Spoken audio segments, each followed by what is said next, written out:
Okay, myth busting. Obviously, the internet is full of a lot of myths. And that's, again, part of the reason we wanted to do this podcast is to try and perhaps shed some light on what out there is not true. So let me run you through a few of these things and tell us if they're good or bad for our guts. The protein craze. Okay, so the protein craze. So I think protein is really important for supporting your health, your energy needs. Ensure the microbiome needs protein, but not at the expense of cutting fiber and vegetables. So if you're on sort of the all bacon, all hamburger patty diet, your microbiome is maybe going to be a little bit off because, again, we need these fermented products happening in our gut. Mm-hmm. Taking a shot of olive oil in the morning. Oh, that's very interesting. So I haven't actually heard of that one. Well, apparently the young people that I work with say it's very popular on the internet. Okay. So, I mean, I think I would rather have olive oil, poured over some tomatoes with a little basil, and I might enjoy it a little bit better that way. Or cook your eggs in it in the morning or something, exactly. rather than a shot of it. So I think what it brings up is the type of fats are really important. So we got away from fats. We called fats really bad for a long period of time, and that wasn't accurate. There are definitely good fats. So olive oil is this unsaturated fat that might help support brain health. In addition, apparently even some of the saturated fats could be good for brain health. The brain is an organ that is full of fat. You need the fats for brain health. As it's emerging, some new studies by my colleagues have found that coconut oil might be good for Parkinson's disease. And so that's not saying to don't eat a spoonful of coconut oil, but maybe start to cook some of your vegetables in coconut oil as a way to get that other type of healthy fat species into the brain. Red meat, good or bad for our gut?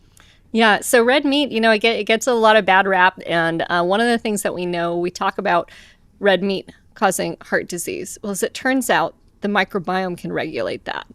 There's choline in red meat. The microbiome can turn that into trimethylamine, and then that gets converted into trimethylamine oxide, TMAO.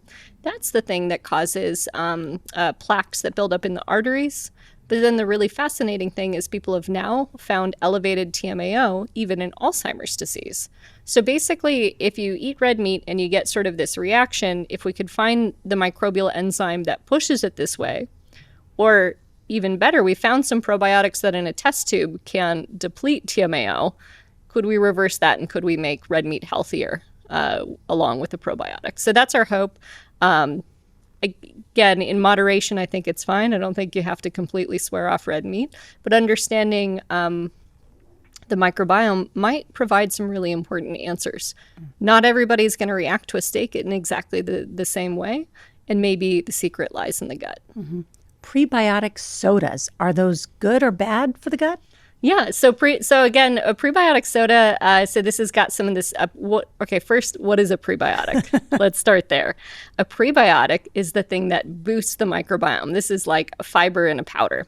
And so I think, certainly having that extra boost of fiber coming into your diet, that might be a great way to get it. It's all about what's accessible, what fits in your daily life. Maybe you're on the go and you don't have time to go saute some vegetables, right? So I think that's a great way to get fiber as well.